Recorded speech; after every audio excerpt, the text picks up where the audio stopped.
Dear students, today we are going to discuss unit number 1, that is Introduction to Hydraulic and Pneumatic System. The course outcome for this unit is identify various components of hydraulic and pneumatic system.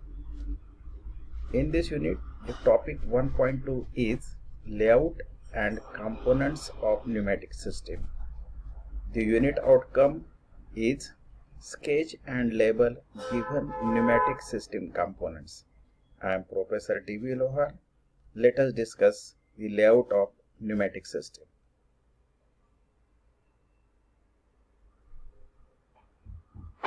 So this is the figure showing the layout and components of pneumatic system.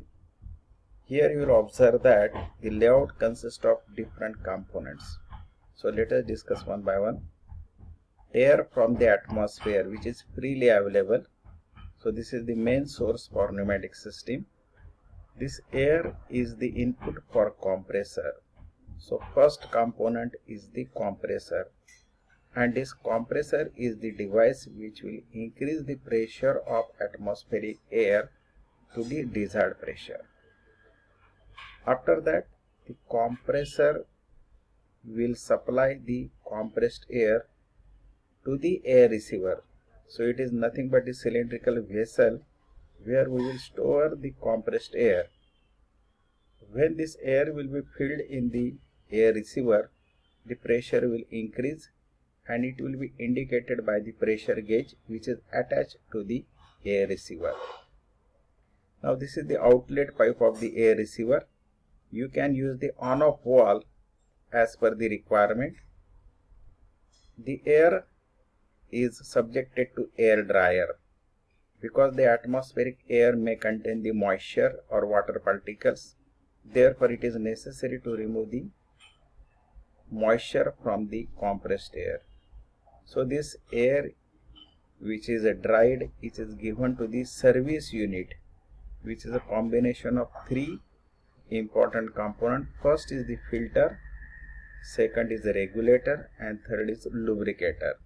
So air is subjected to FRL unit so that it will get filtered out, its pressure is regulated, and oil particles are added for lubrication.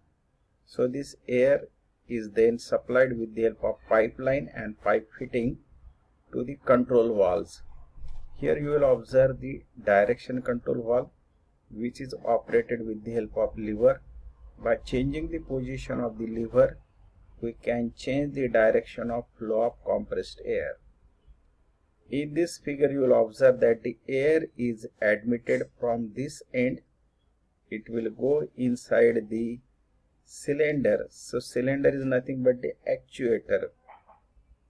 So actuator is the element which will utilize the energy of compressed air and it is converted into mechanical energy. So the compressed air will go inside the cylinder. It will push the piston in the forward direction. The air from other end is exhausted through the exhaust line or return line. Here you will observe this is the path of the compressed air. Now through the muffler it will be exhausted. Now muffler is the accessory which will reduce the noise. So it will help to reduce the noise of this system because pneumatic system is noisy. So this is the layout showing the different components of pneumatic system. Now this is the pneumatic trainer which is available in our laboratory. You can observe these components here also. So this is the compressor along with the receiver. This is the pressure gauge. This is the outlet pipe of the compressor. Here you will observe that the on-off valve. So this connection is given to the FRL unit, then it will be given to the manifold. So these are the various components. Here you will observe that this is the FRL unit. These are the actuators. 1, 2, 3. These are the actuators. There are some control valves which are mounted on this trainer. This blue color indicates the hose pipe. So this is the hose pipe for making different connections. So these are the various components which are required in case of pneumatic system. Now let us discuss one by one. So first component is the compressor. Without compressor, pneumatic system cannot work. So this is the first component. As name indicates, the input from the atmosphere is the air, and it will be get compressed to the desired pressure with the help of suitable mechanism. Now depending upon the type of mechanism, there are different types of compressor. Reciprocating mechanism is used, then it is known as the reciprocating compressor. We can utilize the motion of the screw. Similarly, vane compressor, lobe compressor. Now the compressor is driven with the help of suitable prime mover. Nowadays we are using the electric motor. Previously diesel and petrol engine was also used. Gas turbines are also used to drive the compressor. So this is the compressor which is available in our laboratory. This compressor is the two-stage reciprocating compressor. So here you will observe that stage 1, stage 2 along with this intercooler, and it is driven with the help of electric motor. The belt drive is used to drive the compressor. Then this is the pressure gauge which will indicate the pressure of compressed air. This is the horizontal air receiver which has the capacity in centimeter cube. Now next is the air cooler. Air cooler, as per its name, it is provided for cooling of the air, because air will expand with the temperature. So we have to maintain the temperature of the air, and it is get cooled with the help of air cooler. Air receiver, it is the cylindrical vessel which will store the compressed air, and after sufficient quantity of air gets stored in the air receiver, we can observe the pressure of the compressed air. So it should be within the limit. Remember that the pneumatic system is used up to the pressure of 10 bar. So it should not cross this limit. The capacity of air receiver is in centimeter cube, and as per this space availability, we can use the horizontal receiver or vertically mounted receiver. Now this is the pressure gauge which is mounted on the air receiver. It is important that you should able to read the air pressure. So this is the pressure gauge showing kg per centimeter square. So pressure is indicated in kg per centimeter square. It is also known as a bar. And here you will observe that the range of this pressure gauge is 0 to 25 kg per centimeter square. At present, the air is filled in the air receiver, and it is showing the reading of, so this is the 5 bar, here it is 6 bar, it is here 7 bar. So this indicates the pressure of 7 bar, and the pressure gauge is having the red mark. So do not cross this limit, otherwise it will damage to the pneumatic system components. Next is the other components. Moisture separator. So moisture is nothing but the water particles which will get mixed with the air. So this water particles should be separate out, otherwise it will has the bad effect on the performance of the system. It may cause corrosion of the metallic components. Next is the important service unit is the FRL unit. Every pneumatic system is provided with the service unit, and it consists of 3 components. First one is the filter. So filter will remove the impurities, contaminant, dust particles. Regulator, it will control the pressure, it will regulate the pressure of compressed air. Lubricator is essential because in pneumatic system we have to add or mix the lubricating oil particles in the compressed air. So it will help to reduce the friction and smooth functioning of components like valves and actuators. Now this is the figure showing FRL unit which is used in pneumatic system. So here you will observe that FRL. So this is the input connection for FRL unit.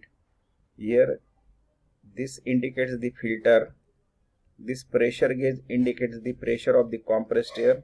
Here we can set the required pressure with the help of this knob. Here you will observe that the lubricator with containing the lubricating oil.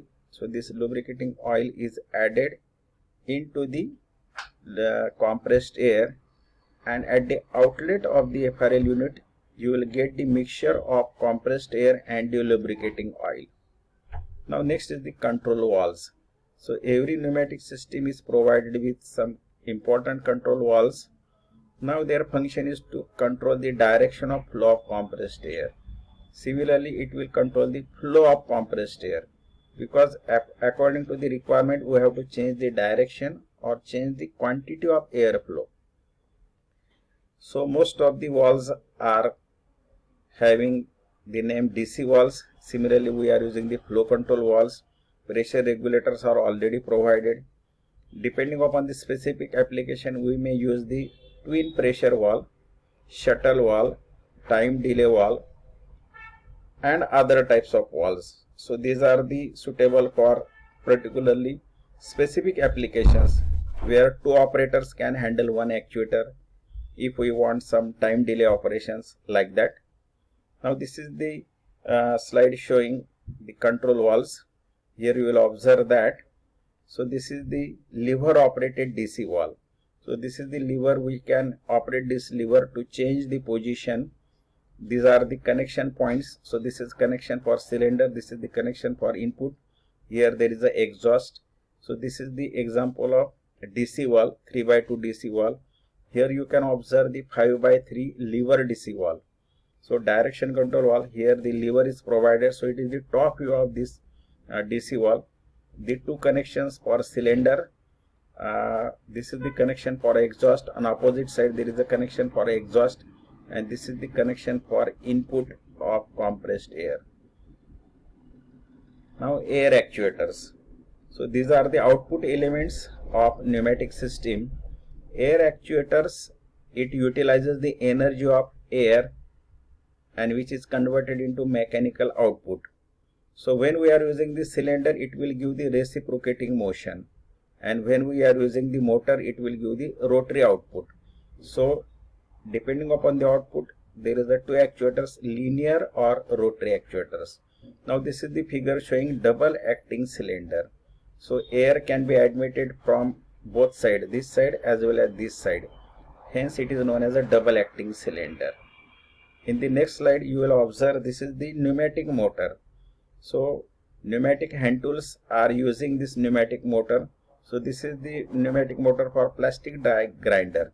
So with the help of input of compressed air, it can rotate at high speed, and we can attach the various tools as per the requirement. So this is the air motor which can able to rotate at high speed.